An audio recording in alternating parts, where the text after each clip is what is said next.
there was one guy who hated the Jewish and one Jew that hated the Jewish community. A trader.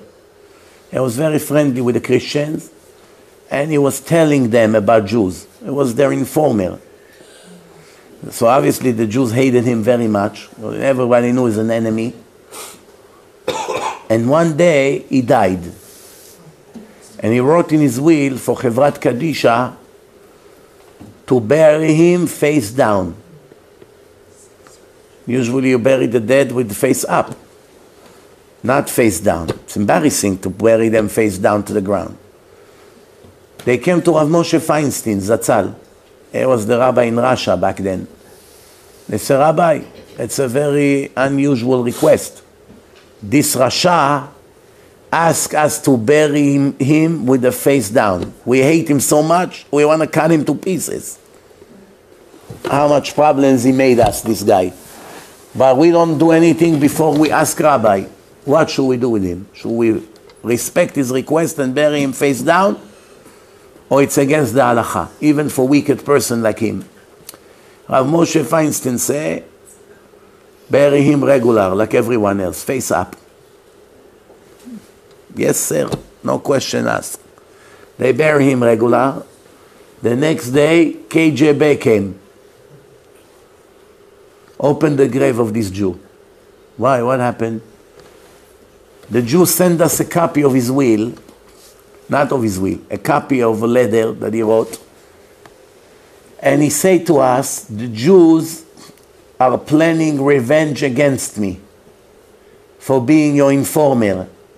I want you to keep my respect and dignity and pay them what they deserve.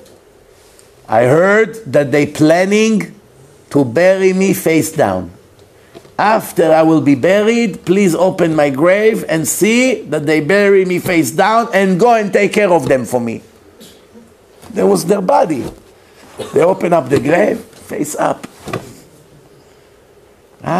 Look what he left. Then they got the point. Even after he died, he wanted to hurt his people. Erev Rav. Erev Rav. Like Va'anunu. You heard about Mordechai Va'anunu? Shem Reshaim Yirkav?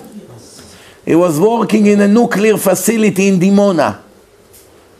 He told the whole world how many atomic bombs Israel have. Until then, nobody knew. Nobody knew. He told the whole world. Then when the Israeli caught him and they want to bring him to justice, he was in a car with the Israeli Shabak. He wrote on his hands, still more secret, and attached his hand to the window for the foreign reporter that took pictures, and they published it all over. Not only now he made a big damage, even on his way to Gehenom. Let me even add more to what I did. Like the Gemara says, Reshaim al pitcha shel Gehenom enam shavim b'tshuva. Then later he converted to Christianity. As my nation doesn't want me, the Christians will take me. So what do we see over here? We have to remember what I just said. We are very, very close to these days. Very, very close to these days. That soon everything will start. The condition is the Arabs will take over 9 months. 9 months. Very close to it. You have to be blind not to see it. Don't make plans for another 20, 30 years. Most likely won't get there. Now it's the time to save ourselves. I started to tell you the list. If you want to make it to see Mashiach, to have a share to the world to come, and to resurrect in the resurrection of the dead, those are the things you're never going to do from this moment on. One, you never break Shabbat. You break Shabbat, you can lose everything. Guarantee. You never be an idol worshipper. You don't worship JC. You don't worship Buddha. You don't worship Krishna. You don't worship the Lubavitcher Rebbe. And you don't worship Rabbi Nachman Mibreslev. And you don't worship the rabbi of your shul. You don't worship people. You respect rabbis, yes. You have Talmidei Chachamim, mitzvah to help them. I made my last lecture. Mitzvah to help Talmidei Chachamim. Listen to my last lecture. To help, to respect, to love, 100%. Obligation. To make them God, big sin. Big sin. Just like the Christians do JC, what they do, same thing. You gotta be very careful. What else? What else can make a person lose everything? To be Mahtia Rabim. Influence the public to commit sins.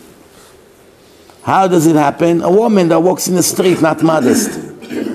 Shorts, tight miniskirt, short, tight clothes, open sleeves, open in the front, open in the back, high heels like that, tons of makeup. She finished the duty free on herself before she leaves the house. If she has a wig, according to the rabbis that allow wigs, it's usually not according to the halakha. It's not short, it's all the way down, long, attract tons of attention everywhere she go. That's not the way to earn olam haba and to resurrect in the resurrection of the dead, because lack of modesty Hashem cannot tolerate, cannot stand it. One more thing, taharat mishpacha, between a husband and his wife. The woman must go to the mikveh.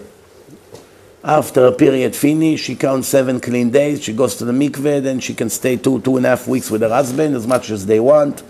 Then comes the period again. She has to go again to the mikveh. She dips in natural water that gather into the place naturally.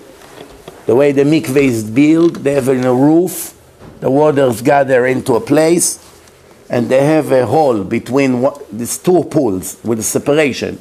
They make there's a pipe between them, the pipe is open, the natural rainwater touching the water that we add with the faucet. And it makes the entire thing natural water. As long as you had 40 se'ah of water. 40 se'ah, it's 5,760 eggs. That's the size of the kosher mikveh. You must have almost 6,000 eggs. You calculate how many liters is that. Why this amount? This is the amount that is necessary to cover a body of an average woman. Average, not too heavy, not too light. An average woman, that's going to be enough to go inside and the water will cover all her body. And then of course you add water. You never have only 40 se'ah, it's not enough. They always add a lot of water to it, but first you have to have this water from the rain. Some places there's no rain. No rain, desert. They need mikveh over there. What do? They bring snow from the mountains. Snow you're allowed to bring. Water from the faucet in barrels to bring, you're not allowed. It's not kosher mikveh. Swimming pool, it's not a kosher mikveh. For men it's good, for women it's not good. It needs natural water that gather into a static hole in the ground. Not a big jacuzzi that it's portable, that you put it on your porch. Oh, Baruch Hashem, poured a lot, so I have mikveh on my deck. You know, let me go inside. No, because it's portable. Everything portable receives tumah. It has to be cemented into the ground. You understand? There are rules. We learn it from Psukim in the Torah. So the woman goes to the mikveh. After that, she's clean for her husband until the next period. If she's pregnant, she's not going to get her period until she gives birth. And usually, while she's breastfeeding, a year or 2, she won't get it. Usually, there's always an exception to the rule. So for that period of time, no problem, you can be with her in the time of the pregnancy, and while she's nursing, as long as she did not get her period, you have no limitation. Once she got it, when the bleeding stopped, she checked, everything after she waits 7 days, and then she goes into the mikveh. This is one of the most important rules in the Torah in a Jewish life of the couple, of the family. It's called taharat mishpacha. A man that have relation with his wife without going to the mikveh after her last period, it's a bigger sin than having relation with his own mother. You should know that. with his own wife is a bigger sin than being with his own mother or sister. Many people do not know it. And it's a punishment of karet. Those souls, the man and his wife, get cut from the eternal world. And of course have no share to the world to come. It's no joke. One more thing you don't want to do, by the way, if a woman became old, let's see she's in her 50s already, she's older, and she stopped getting her period, menopause, that's it, it stopped. She still need to go one last time to the mikveh. After that, she's pure for her husband for the rest of their life, that's it. But if she did not go last time after her last period, she is not pure for the rest of their life. Chaval, for one last time, she could have been pure for the next 20 years. No problem. You ask, what's the purpose of this mitzvah? Why Hashem did it? The answer is to increase desire between husband and his wife. Intimacy, it's a very important part of the marriage. Marriage with no intimacy, it's no marriage. Even if he's very spiritual Talmid Chacham, and she's a very spiritual Rebbitzin, she's a very spiritual, can we do it in installment? One every 5 minutes. Not everything in one shot. Too extreme. Rabbi, come on, fanatic. Little by little, poco poco. Anyway, so the point is that why Hashem did it? To increase desire between them, that they'll never get tired of each other. So you may ask, so how come when she's in her late 40s or 50s, when it stops, so now they're not going to have this? The answer is, when you get to this age, anyway the desire goes down naturally. So therefore it's okay. You're not going to be every day like when you're 20, 25. When you get to the 50s and 60s, that's it. People are not as hungry as they used to be.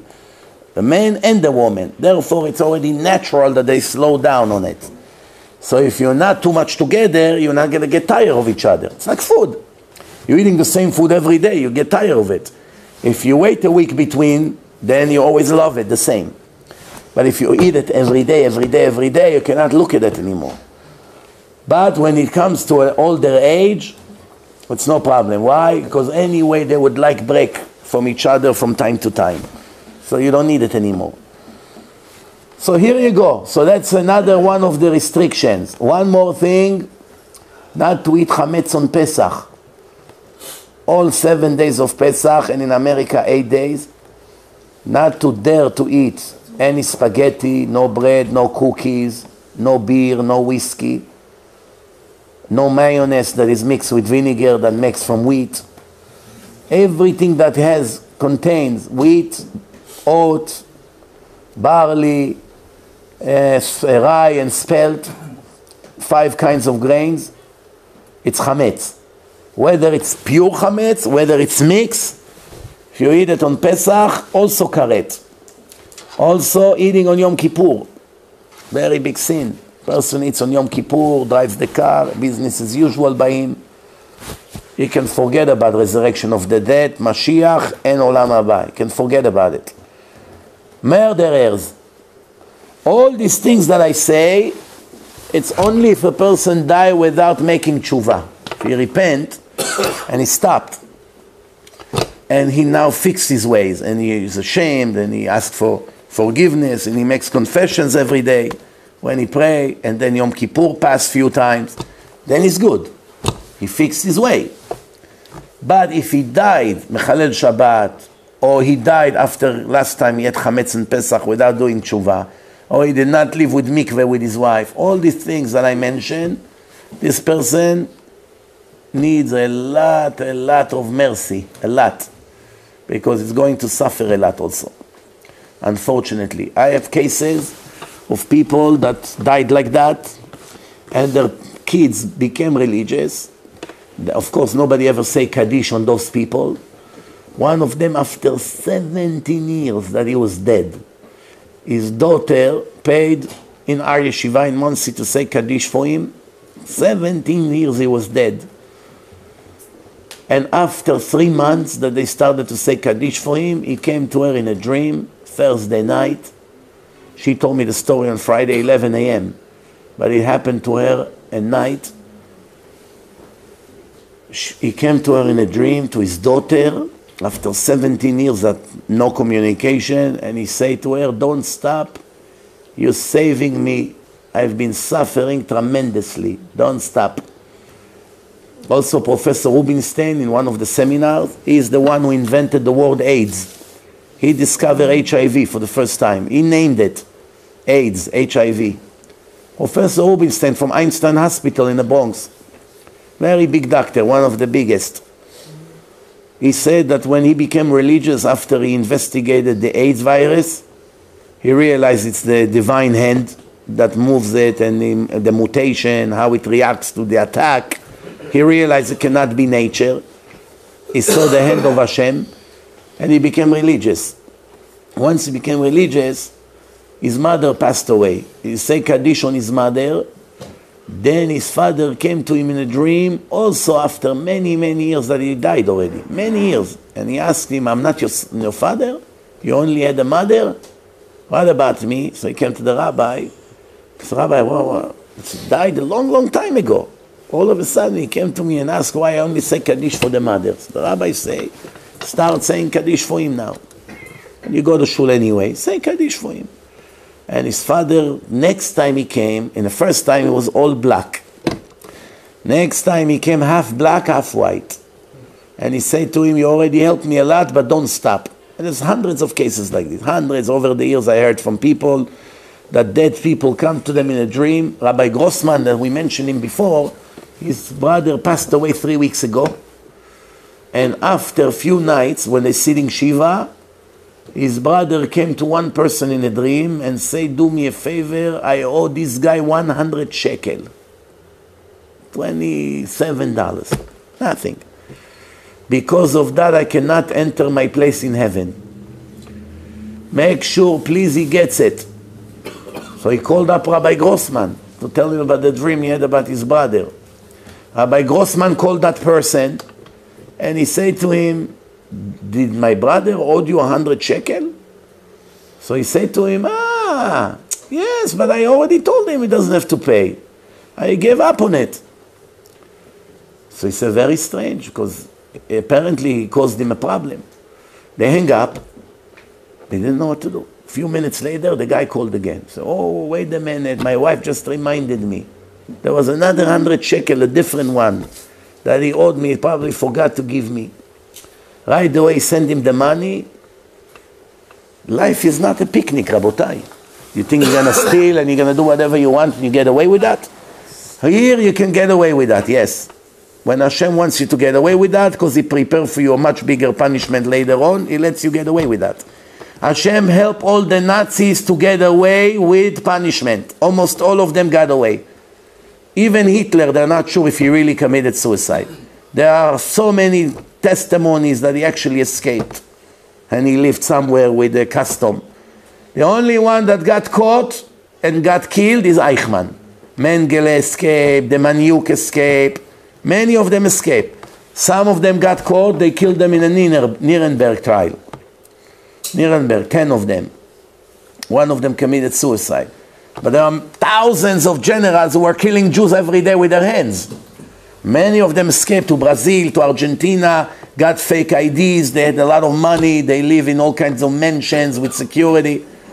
And people are wondering, where is the justice? And the answer is, would you really think that if somebody is going to shoot himself in the head, that's his punishment for killing millions of people? You have to be the biggest fool in the history to think that Hashem will give them a 5-second suffering. That's the punishment for torturing so many millions of people? That's not even the beginning of the punishment. That's only the transfer to the place of the punishment. And Hashem has patience. No problem. Another 20, 30 years. What's in it? He's not going to run away from anything. Hashem has His plan. What's better than he's going to sit here in jail and he's going to take away from his punishment later on? In the end, everyone gets what they deserve. Remember this.